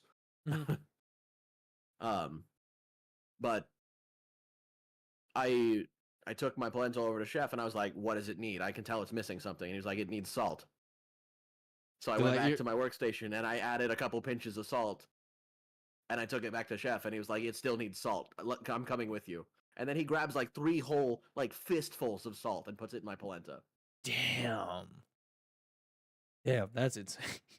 And at that right there was the point where it was like, okay, this is really good. Damn. I never would have thought that, because I always thought I put too much salt. Like I always thought, So- but okay, it also comes down to the meal you're cooking, right? Like a steak is very Definitely, yes. different from like eggs. Like if you're salting eggs, it's very different from a steak. You know, clearly, Yeah, it would be it very is, different. yes. But not as much as you'd think. Mhm. Basically, when it comes to salting something, you just keep adding salt until it stops tasting better every time you add salt. Okay. That's it. That's the secret. That's the I like secret, that. Cap. I'm always angry. you just- it took me a second, then I was like, oh, yeah, I got you. That's the secret, Cap. I'm always angry. Yeah, that's the secret. Always add more salt. I got you. Okay. Yeah, just keep adding salt until it stops tasting better. Okay, I got you. Would there If be you add salt, no? Go ahead. if you add salt and you don't notice, you either didn't add enough salt or that's the point you need to stop salting. Okay, got you. Now, would there be any other mistakes, like common misconceptions or anything, or that's like Honestly, the main one? that's the only thing I get really frustrated with when I see people cook. Especially with, oh my god, my model just freaked out there. The head like whipped around. Whipping the hair back and forth, man. I see you. We gotta see the that's the luscious most common locks. thing that when I'm helping other people cook is that's what I'm like, bruh, you don't understand. I'm not going to ruin the food by adding salt. It's not going to make it taste salty. Salt doesn't make things taste salty unless you've added too much. So I got a question Adding for salt you. to things makes it taste more like itself. I like that. So I got a question for you. In the words of Chef Zeph, it needs Okay. oregano. How important is oregano? It's not. do you think they just threw that in the show just for kicks? Oh man, It I've depends on what you're cooking, obviously. I've cooked with oregano before, and it's good. You know what I mean? It's just an herb though. It's not Yeah. required for anything. Yeah. Would you say? Now, if you're- Go ahead. My If you're talking apologies. parsley. Mm-hmm. Parsley is required for a lot of dishes. Like, for example, you can't make a lot of Italian food. Like, I know I just said for example and then didn't give an example. No, you're fine. You're all good. You're all good. But so I made pasta alla vangola, which is pasta with clams. Ooh. And without the parsley in that, you have no herb. It doesn't balance. So it It's, tastes. What would be the difference in taste with the herb and without it? It's very hard to describe unless I have two dishes in front of you, one with the herb and one without. You can kind of just tell. Literally, in the moment. the only way that I can describe the difference is one is herbaceous. Well, yeah. That's the word that you use to describe that flavor. It would be more flavorful. It'd be more. It It'd would be just brighter. be more It would be itself. fresher. Yeah. Okay. I got you. And we're talking parsley like flakes or. I'm about to blow your mind right now. Don't ever use another dried herb in your life. I've been doing it wrong, man. I've been doing it wrong. I have an entire Dried cabinet. herbs lose so much flavor when they get dried. Like, okay, rosemary and thyme are fine to dry. Do not ever use dried basil. Dried basil has no flavor. I got like Look, four. I'm saying, I got like you can use four freaking herbs I need to throw out. you can use it, but it won't taste anywhere near like adding fresh basil to something. Got you. Um, The fresher, the dried- better. dried oregano is fine on like pizza. Mhm. But don't buy dried herbs, generally speaking, and don't buy pre-ground black pepper. Okay. You want to grind it yourself in an actual. Well, preferably you would toast Yeah. the peppercorns and then crack it yourself in a mortar and pestle. But That's how you get the real. that's how you get all the flavor out of those Oh, yeah. peppercorns. Yeah, that's how you Nice. make like steak au poivre or cacio e pepe. Would you? Okay, when it comes to mashed potatoes, would you? Okay. I just the random thing that popped up to me. Yeah. Would you season mashed potatoes like a bunch of different seasonings or just salt? You got the mashed potatoes and you salt it, right? You salt it to the taste. It's good, right? Would you also add extra seasonings like I always add herbs or garlic to my potatoes, okay. and then some chives at the end is nice flavor. Nice, right on top. And also, yeah. some fresh chives at the end adds a nice flavor. It is there. So chives are also part of the allium family, like onions and garlic are. Mhm. So they have some of that oniony, garlicky flavor. And then they also just make it look nice. Yeah, I mean, oh, yeah, Like, absolutely. Yeah, to have the little garnish at the top. Yeah. I'm gonna teach you all a hack Yeah. right now. Let's hear it. I want to hear it. If you take an herb that fits the flavor profile of your dish, Mm. and you just cut it up small and sprinkle it over the top of your dish, it's gonna look 8 times more professional. No, it will. It absolutely will. Yeah. It absolutely will. It's going that little extra mile. You know what I mean? Because you can tell. Like you can literally tell. Like I mean, I don't know if you're making like eggs, right? And you have like completely unseasoned eggs, and then you have seasoned eggs. You know what I mean? If you have, I mean, yeah, you're gonna. Yeah, I mean that's just a random example, but you're clearly gonna be able to tell. You know what I mean? These look plain. This looks, not gourmet, but it looks. It looks more like there's more to it. You know what I mean? And plus, you can catch that whiff of that spice too. You know what I mean? You're more drawn to that. Your eyes more drawn to it. Like you can catch the scent as well. You're like, wow, this is good. You know what I mean? So, But what I have said for a long time is, if you are spicing something and the color doesn't change, you didn't put enough spice in. Now, spicing something is different from seasoning something. Seasoning something is adding the proper amount of salt. Hmm. Spicing something is adding all of the other things to add the flavors that you want to a dish. got you. I appreciate that. I appreciate you breaking that down. I appreciate you breaking that down, my man. Let me see Also- here. Yep. I have a book recommendation for anybody who is like serious about learning how to cook. Oh yeah, absolutely. Lay it on us. There is, I actually have it like right next to me. That This book that is hair called- that hair is luscious, my man. Thank you. You're like That's it's like flowing in the background. that's actually like I modeled it after what my actual hair used to look like Love it. before I recently got 10 inches of hair cut off and I'm donating it to Wigs for Kids. Hey, very nice, man. Nice. Good stuff. PSA: don't ever donate your hair to Locks of Love, because Locks of Love charges cancer patients for the wigs. Really? Wigs Ooh. for Kids gives children free wigs. Damn. So, Damn, bro. just saying. It's crazy, like the more you learn too. You know what I mean? Supporting a cause and then finding different stuff out. You know what I mean? Yeah, Right? yeah. That's pretty crazy. That's been a thing for a long time too. Thinking like the motives and things behind specific causes are fine, and then you do research on it, and you're like, ooh. That's Yeah, crazy. like when you've been supporting a nonprofit organization only to find out that they actually didn't give any of the money to anybody, and instead they just paid their CEO $800,000 a year. Yeah. I've done that. Yep. Yeah. So the book. Mm-hmm. This book has over 1 million copies sold. Ooh, let's go. It's called Salt, Fat, Acid, Heat by Salman Nosrat. Salt, fat, acid, heat. Yes. Okay. Salt, fat, acid, and heat are the 4 elements of like mastering cooking. Those are like the 4 things that you can break down almost every single bit of culinary knowledge into. Okay. Salt, fat, acid, and heat. And you said who's the author? Salman Nosrat. I'll type it into DMs so that if you want to look it up later. Yeah, absolutely. Actually, I'll put it in the chat. Yeah. Because we're live. Yeah, heck I yeah. forgot we're live. Yeah. Yeah, man. Yeah, I'll have to check that out, man. I'm gonna have to check that out, give it a read. I appreciate It that. is.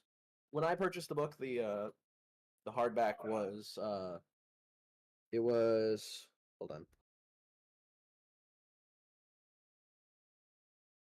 $37.50 Okay. for the hardback version, and this is Nice. like just this one book alone will take you from amateur to almost professional level, as long as you actually learn what the book is trying to tell you. Right, as long as you actually read it, as long as you actually apply it in the kitchen.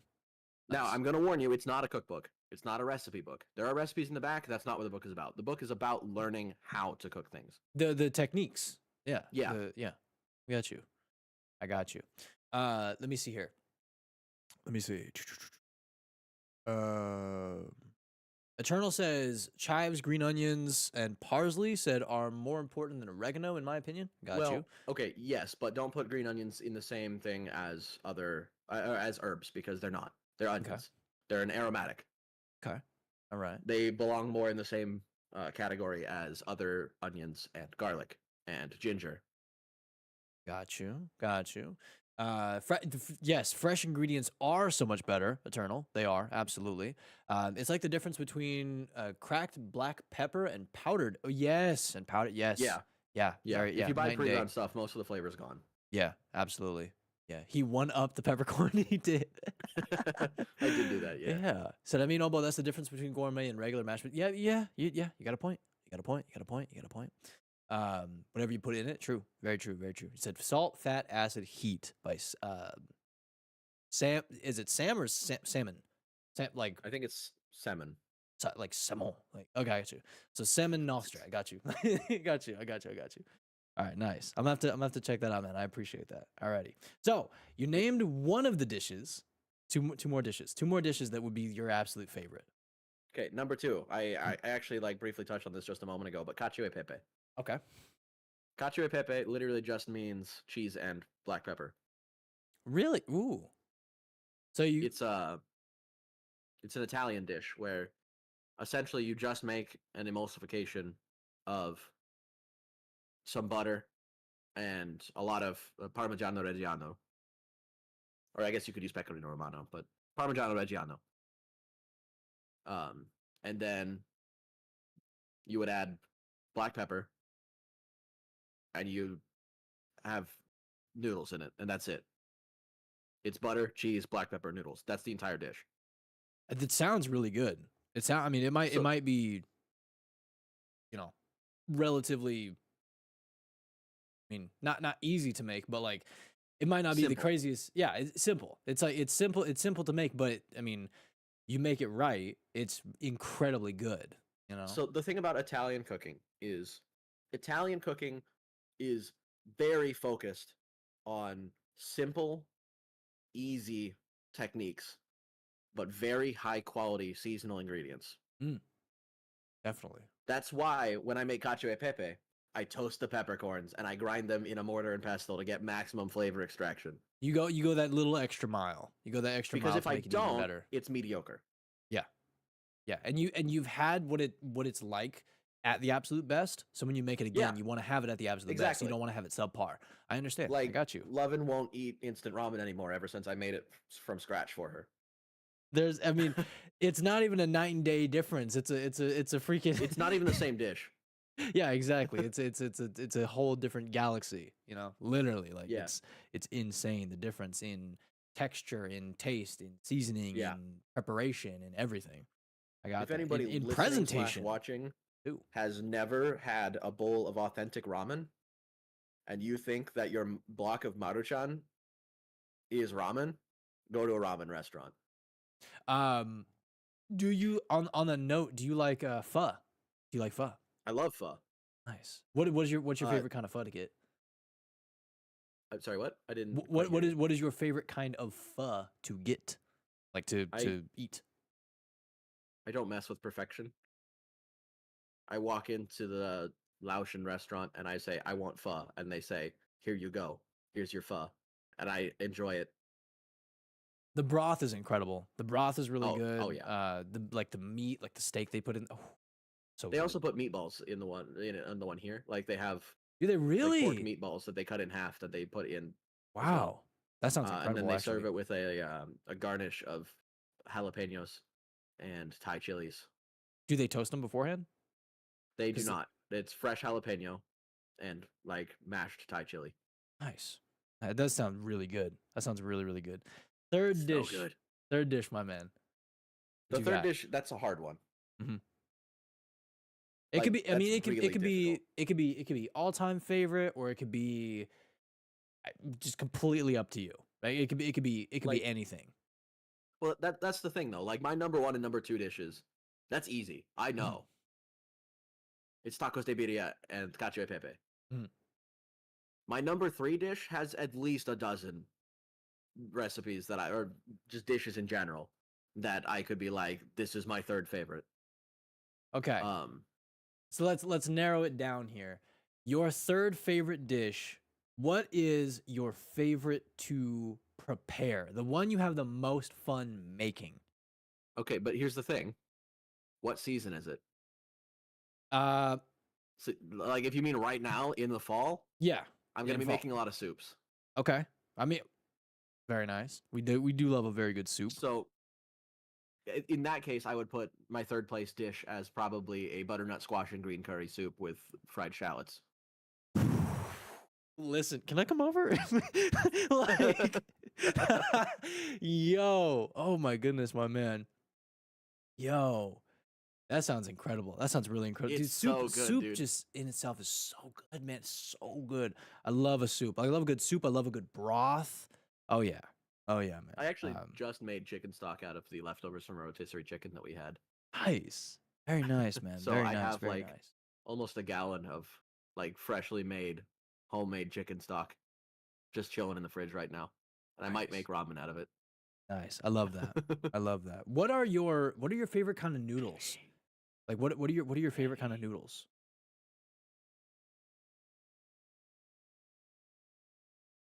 All right, Levin came in the room. 1 second. Oh no, you're good. You're good. Also, Turtle, what's going on? How you doing, Turtle? Welcome in. Hello. Good to see you. Welcome, welcome. But yeah, if you were to choose between, like, you know, Right, I'm back.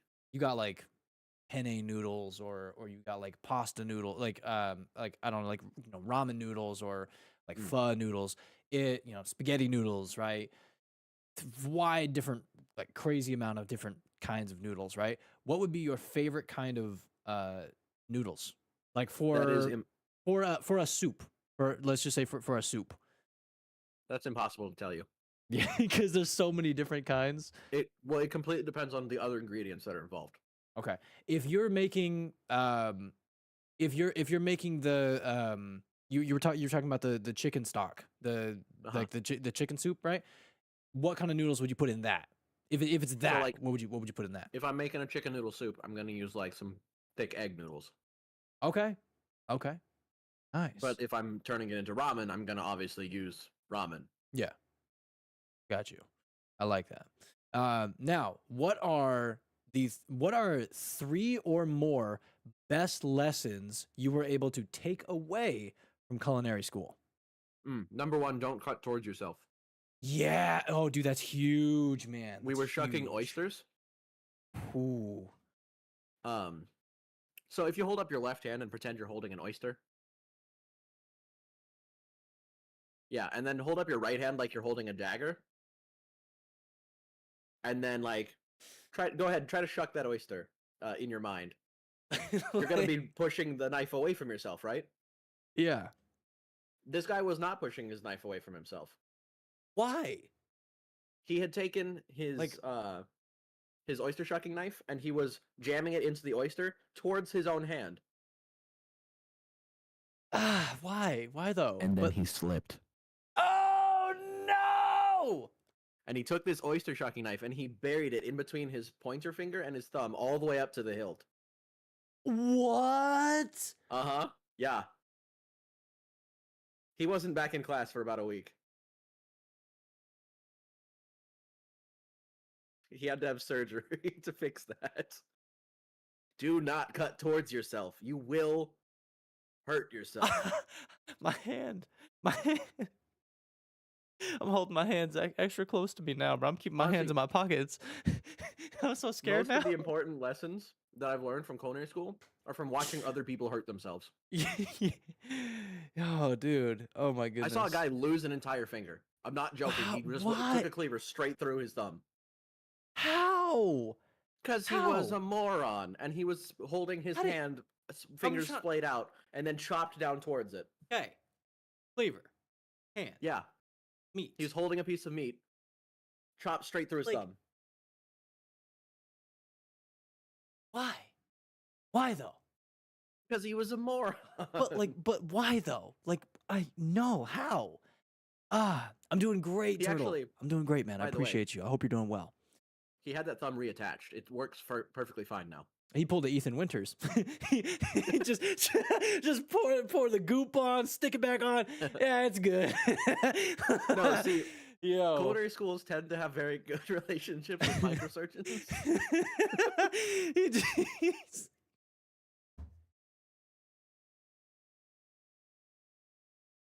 I'm sorry. Listen, that's the first thing I thought of too. You're like, he had it reattached, and I was like, Ethan Winters. Oh man. So they were able to get him hooked up, lickety split. Like Yeah. he's good. All right, cool. That's good. I'm glad he's good, but golly, man, I hope he's a little bit more, because I mean, you got like look at like To this day, I still have no clue how he thought it was a good idea to have his thumb directly in the path of the knife. but also you got it, dude, your bone. It was like Your he had to bone. be trying, yeah. Your bone, your flesh, your veins, your Oh, muscle, everything. Just you would be shocked at how easy it is to just go straight through a finger, especially when you're using a cleaver. no, but like not that, but like just how like how do you, your eyeballs are on what you're cooking, and you're like, Uh-huh. I don't His hand-eye understand. coordination wasn't the best, apparently. Oh man, that's actually insane, bro. And at the same time, I learned he was used as an example. Don't swing a cleaver like you see on TV. Yeah, I mean, it's not Call of Duty. You're not going for throwing knife shots. Like on TV, you'll see somebody pick up the cleaver and they'll like hack into this bone. And like, just don't do that. You Yeah. have bone saws for that. Yeah, exactly, man. Golly. The lesson number 1: do not cut towards yourself ever. Lesson number correct. 2: what you got? Lesson number 2 is keep your fingers away from where you're cutting. I mean, it's a similar lesson, yeah. but but that's what I was trying to explain. Is like It honestly should be another lesson, because clearly, if your eyeballs are looking right at what you're cooking or what you're cutting, you still might not be able to freaking realize your thumb is right there. Oh my goodness, Exactly. man. So yeah, second lesson: make sure your fingers are not where you're cutting. I've seen a lot of far away would from you the line you're cutting. would you say this is a good way to cut? Like you're holding a steak and you put the knife in between like this and you cut down? So Is that yes a good and way? no. Yes and no. Okay. Like, yeah, I'll do that sometimes, but it's not like the quote correct way to do it. Okay. What would be like the correct way to do it? So if you won't need to cut something the long way, you put your hand flat on top of the piece of meat. Okay. And then you'll take your knife horizontally and you'll cut through horizontally. Okay. So like, yeah. Okay. Yeah, like that. Okay. I got you. I mean, if you're doing it like that, you literally, you can't get hurt, right? You literally can, but it's so much less likely. Yeah. I mean, like how the techniques for how you cut is all about mitigating risk to your fingers, essentially. Yeah, absolutely. Because you need them to cook, you know what I mean? So exactly. yeah, they are your most important tool. Yeah. So clearly that's another lesson, because cutting away from yourself already wasn't lesson enough. So keeping your fingers away from the blade, that's got to be another lesson. So that's lesson 2. Lesson number 3, what you got? Lesson number 3, get frequent manicures, honestly. Yeah.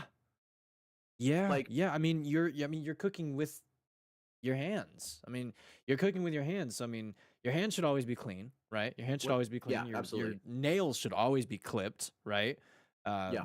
And then, you're taking care of your cuticles, you know what I mean? Yeah, like you should definitely take care of your cuticles and all that kind of stuff. Absolutely. When I was in culinary school, I was getting weekly manicures.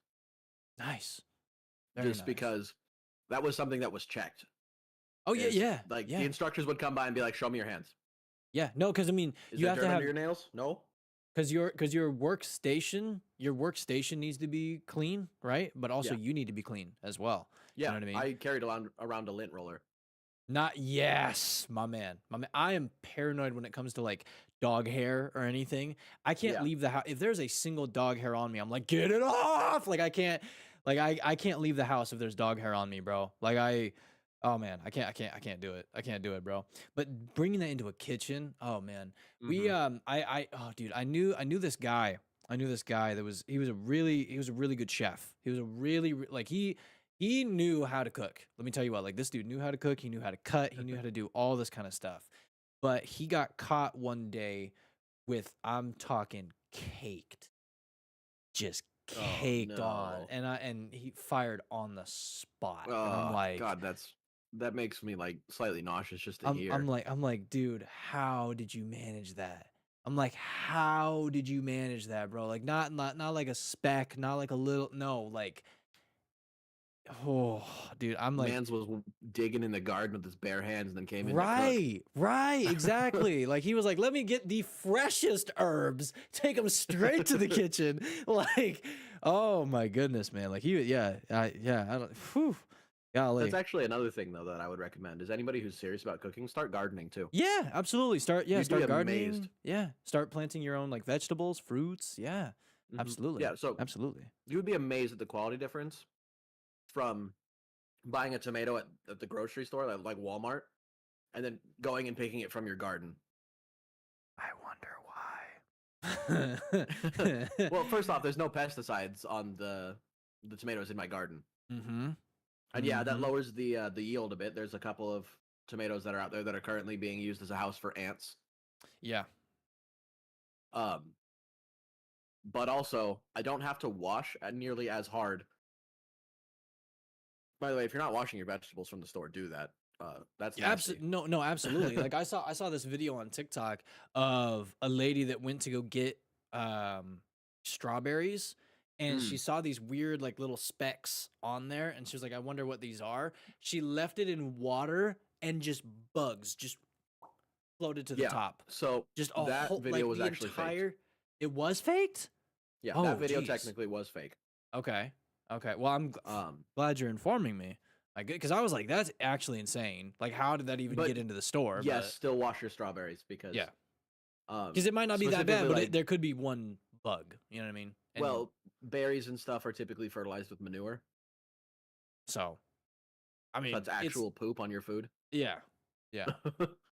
Plus, I mean, that flies and all kinds of stuff are attracted to that. You know what I mean? Exactly. So, and then also, when you wash your vegetables, it forces you to inspect them.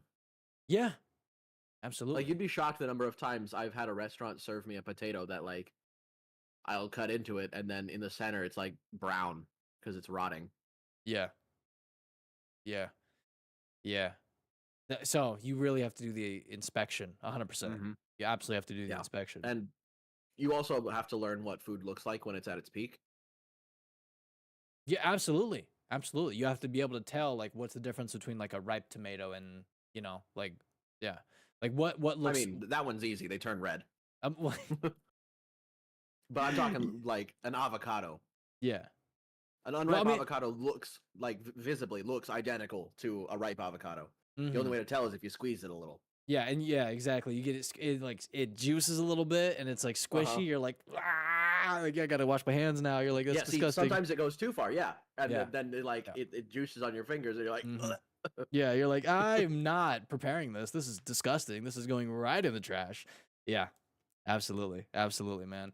Alrighty, my man. That is all. So, last question. So. Lesson 1 is cut away from yourself. Absolutely. Yeah.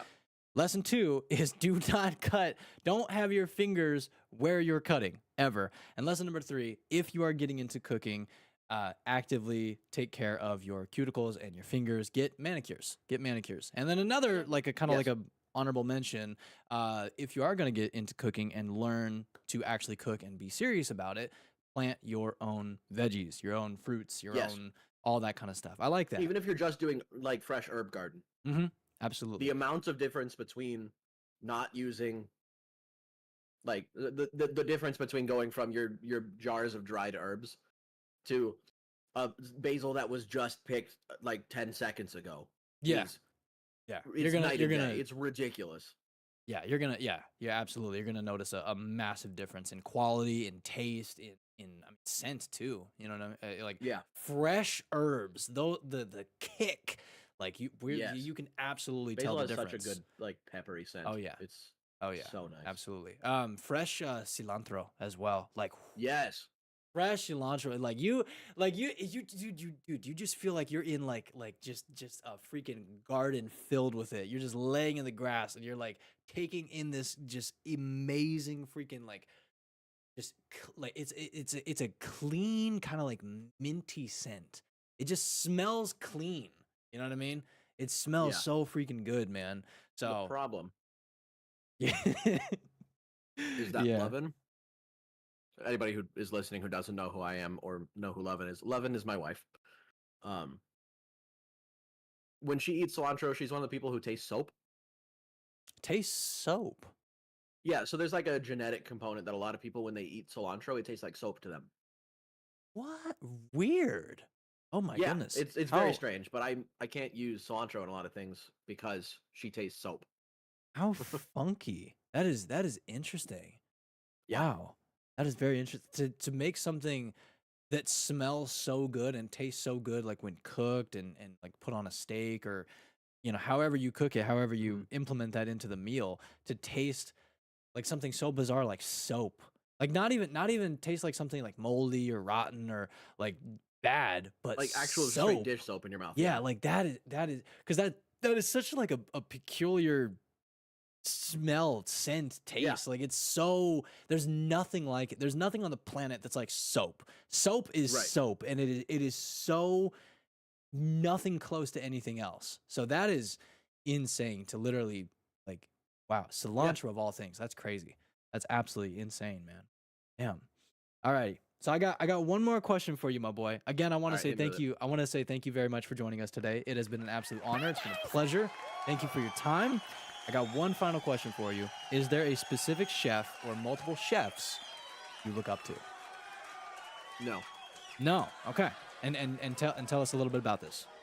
I've never met a chef that didn't grate on my nerves more than any other human on any other human being on the planet. It's part of why I don't want to work in a restaurant. I don't like chefs. You don't like the atmosphere of it. I don't like kitchen culture. Got you. Because kitchen culture is very similar to military culture in that the person who is above you can do whatever they want and you can't do a damn thing about it. Yeah. Yeah. I mean that's retail too, man. That 100%. Yeah. That's retail as well. Like do as I say, not as I do. You know what I mean? It's like exactly. Nobody will ever believe you. I wasn't back here doing this. Like, but you can't do it. It's like, bro, come on, man. And it's like that's just how it is, Because well, and the second part of working with chefs is if you're an executive chef, you don't actually do all that much cooking. Your job is managing. You kind of just you just oversee. You oversee it and you like make sure everybody else is cooking properly. Yeah, like 98% of the cooking is done by somebody else, and the chef will come by and do that last 2% and take 100% of the credit. Yeah, that's whack. And he gets 100% of the credit because he's the executive chef. He runs that restaurant. Everybody does exactly as he says when exactly he says it. Yeah, because he runs it and because he got that title, he gets the full credit. Yeah. Man. Yeah, that's pretty wild. That's pretty wild, man. But Styg, thank you very much for your time. We appreciate you. We thank you very much, my man. I thank you for diving into the world of culinary school and telling us all about it. Thank you for explaining what it is like to go through culinary school, what you went through. Thank you for teaching us about some of your favorite dishes and some of the best ways to sharpen knives and overall kitchen safety. Thank you very much, brother. We massively appreciate your time. My man, where can people find you? So I stream on Twitch. My schedule is currently changing slightly because of work schedules changing and stuff like that. As of right now, I stream Monday, Thursday, Friday, 8 p.m. Central Standard Time. Twitch.tv/StygianVT. And we have that link down below, so you guys can click on that link if you want to check out Mr. Styg. Please drop him a follow. Where else can people find you? We do got your Twitter. We do got your Twitter as well, but any other places? I'm sometimes funny on Twitter. I can confirm. And then also I'm working on YouTube content. You have a couple short stories, yeah? I have a couple of horror short stories. self-written short stories of the horror genre, yeah. I love that. I love that, man. The first one was clicked a lot. A lot of people watched it. The second one, not a lot of people watched it. So I'm reformulating what I'm doing slightly. I understand. I Uh, understand this, my man. But yeah, I like that. I, I like that, man.